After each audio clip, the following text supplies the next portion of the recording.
Dear friends, உடம்புக்கு ஹெல்த்தியான டேஸ்டியான ஆட்டு நுரையீரல் குழம்பு ஆர் கிரேவி எப்படி செய்யலான்னு பார்க்கலாம். அதுக்கு ஆட்டு நுரையீரலை நல்லா க்ளீன் பண்ணிவிட்டு எடுத்து வச்சுருக்கேன்.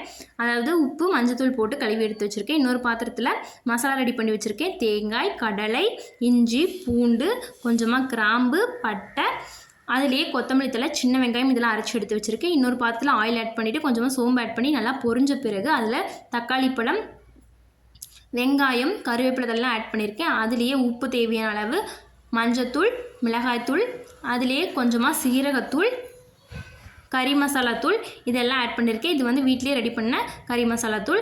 அதெல்லாம் ஆட் பண்ணி நல்லா கொஞ்சம் வதக்கின பிறகு நம்ம அரைச்சி வச்சுருக்க மசாலாவை ஆட் பண்ணிக்கலாம். அதுலேயே கொஞ்சமாக தண்ணி ஆட் பண்ணிக்கலாம். இப்போ நுரையீரல் எல்லாத்தையும் போட்டுக்கலாம்.